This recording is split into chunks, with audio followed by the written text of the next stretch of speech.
¿Qué tal, amigos? Bienvenidos a Denkia una vez más. Ibis ad crucem son las palabras más temidas en la antigüedad. Cuando una autoridad romana las pronunciaba, significaban que la sentencia ya estaba echada sobre el reo. Significan literalmente irás a la cruz. Y cualquier condenado que escuchaba esto sabía que su final era la crucifixión, el final que nadie jamás querría para sí mismo. Y una vez pronunciadas, comenzaba literal e inmediatamente la ejecución de la sentencia.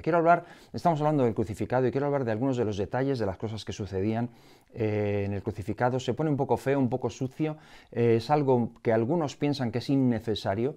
Yo no quiero tampoco abundar en los detalles ni hurgar demasiado en lo macabro, en lo desagradable. No es bonito, no es para niños, no son estampas o imágenes a las que estemos acostumbrados, solo por películas las conocemos y las escenas más duras realmente no se plasman como son.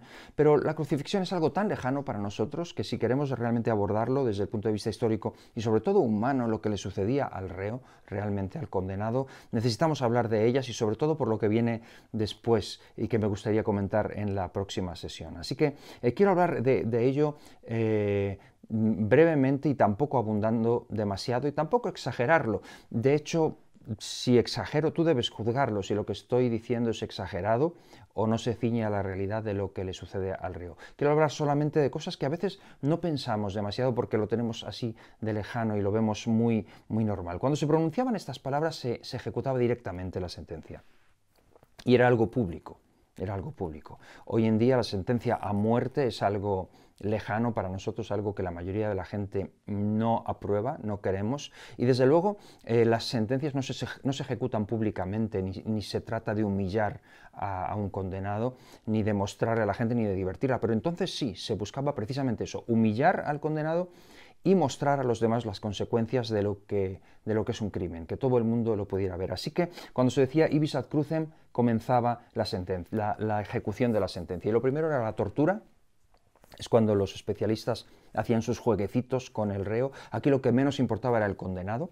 Era entregado en manos de los romanos, directamente de los soldados. Ya no era custodiado por ellos, sino entregado imagínate toda la ira, todos los complejos, todo el enfado retenido, era explotado y fluía sobre una persona, sobre un condenado. Cuando un soldado de estas personas insensibilizadas, embrutecidas, tenían permiso de volcar toda su ira sobre una persona que estaba indefensa y que no podía defenderse. Y venían después los latigazos. Los latigazos era una de las partes más temidas por el reo porque podían realmente acabar con la vida de un condenado. También porque en Roma no existía un número límite de latigazos. Los judíos sí tenían esta idea, este concepto de 40 menos 1, pero los romanos no.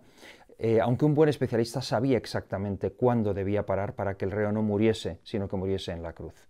Y sabemos que estos látigos tenían unas tiras de cuero, en cuyo final estaban incrustadas unas piedrecitas o unos trocitos de hueso de animal o minerales que estaban destinados a que cuando se golpeaba, al retirar el látigo, se llevasen la piel, arrancasen la piel, incluso los músculos del condenado, de la persona, lo cual abría heridas tremendas, profundas y le hacía sangrar. De forma que después también en la cruz, que era una muerte lenta, que podía llegar a durar 2 y hasta 3 días y 3 noches, pues que se acelerase. Y como digo, no era para evitarle sufrimiento al reo, lo que menos importaba era él, pero sin embargo el Imperio Romano no quería ocupar demasiado a sus soldados en estar 3 días custodiando allí a un reo hasta que muriese, sino acelerarlo lo más posible. Así que esto era lo que se hacía y había auténticos especialistas en esto, gente que sabían exactamente cómo debían golpear, dónde abrir las heridas, cuándo parar para que la cosa no fuese demasiado rápida ni tampoco demasiado lenta, sino que el reo sufriese lo que tenía que sufrir. Y después comenzaba el camino. El camino hacia la cruz, que era algo tortuoso, algo terrible. Se escogía el camino más largo, no el más corto. Y esto nuevamente estaba destinado por un lado, a humillarle, a cansarle aún más, a que llegase aún más exhausto, que estuviera más indefenso y más sin fuerzas, y por otro lado, para mostrarle al mayor número posible de gente, pasearlo por toda la ciudad, por todo el lugar, que todos viesen lo que le sucedía a una persona que era crucificada y que todos temiesen al poder y la autoridad y las sentencias romanas. Así que comenzaba el camino que siempre llevaba hacia afuera de la ciudad. Esto era por dos motivos. Uno, por el olor, porque no querían que el olor llegase a estar dentro de la ciudad, la contaminase, y otro, para que la gente pudiese verlo, para ser expuesto, para que todos los que entraban en la ciudad y salían de la ciudad, en la puerta principal, había todo un trecho que estaba lleno de crucifixiones. Ahí eran los lugares públicos para crucificar a las personas que habían sido condenadas. Y entonces quiero hablar brevemente de un poco de la situación y de lo que le sucede a un condenado. Un condenado a la cruz, un crucificado, no es enterrado, no se les enterraba. Se les echaba en fosas comunes una vez que habían muerto, lo cual es terrible. Era ya terrible porque en la antigüedad también se pensaba y se creía que la persona que muere no descansa realmente hasta que no es enterrado en tierra, bajo tierra. Y este descanso se le negaba al crucificado, no lo tenía, lo cual era angustioso en su pensamiento, en sus emociones, pero también para la gente que lo quería. A un crucificado se le niega el ser enterrado. Algunos pensamientos, no sé si lo has pensado alguna vez, pero un crucificado no puede rascarse. Un crucificado no puede encorvarse. No sé si te ha pasado alguna vez, seguro que sí, todos lo hemos vivido. Cuando tienes algún dolor, el solo hecho de encorvarte, ya aunque no te solucione, pero sí supone un alivio. Un crucificado no puede sentir ese alivio ni cambiar de postura. Un crucificado no puede espantar las moscas que se le posan sobre las heridas abiertas o los pájaros.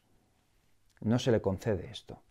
Un crucificado no puede moverse, no puede hacer absolutamente nada. A un crucificado había un bloque como de 5 a 7 centímetros de madera que se ponía bajo sus pies, clavados, y servían para que el crucificado pudiese apoyarse de vez en cuando sobre este bloque, pero era tan estrecho que resultaba dolorosísimo, con lo cual el crucificado, cuando se apoyaba para que no se rasgasen del todo las heridas y porque el dolor ya era insoportable, trataba de apoyarse el menos tiempo posible porque dolía mucho y después se impulsaba otra vez hacia arriba, con lo cual, hasta volver a caer y volver a apoyarse, con lo cual era un subir y bajar constante, un vaivén que se repetía hasta 100 veces por minuto y que terminaba agotando de tal forma al crucificado, agotándole totalmente, y el cuerpo, los pulmones terminaban, el corazón a veces colapsando, los músculos de la cara se contraían, temblaban febrilmente, porque no hay otra, o sea, una persona no puede ya controlar ni siquiera los gestos de la cara. ¿Lo has pensado?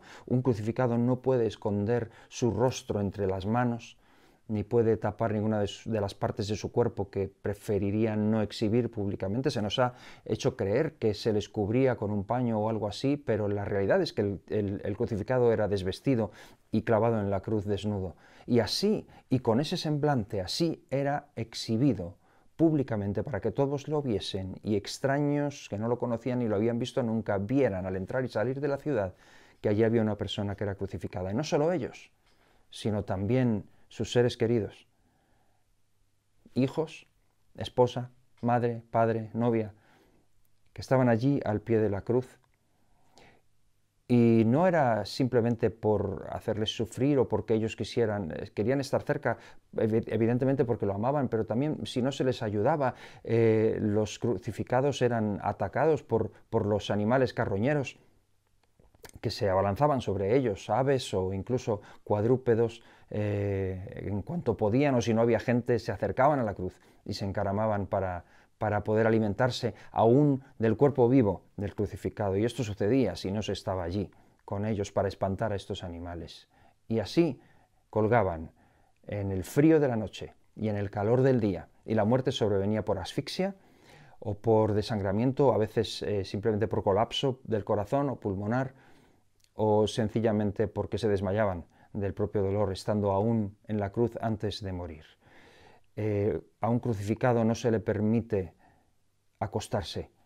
Cualquier persona, cuando sabe que va a morir, se acuesta, se tiende sobre la tierra, esa última cama, ese último hogar sobre el que uno se acuesta para dejarse morir Un crucificado no puede hacer eso. Un crucificado muere solo, muere sin hogar, muere en el aire. Y el hecho de comentar estas cosas no es por ahondar en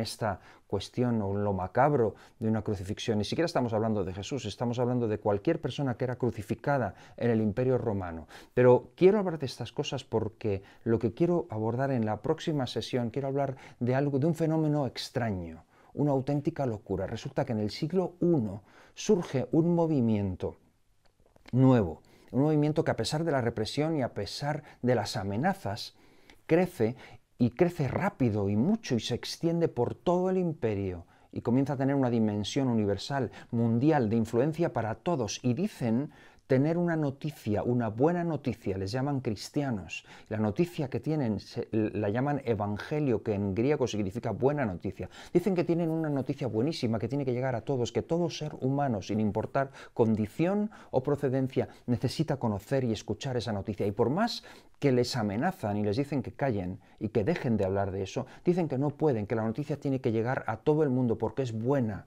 para todos y necesaria, de una necesidad crucial y de una importancia tremenda para cualquier ser humano. Y resulta que el centro de esta buena noticia que ellos dicen es la crucifixión de un hombre.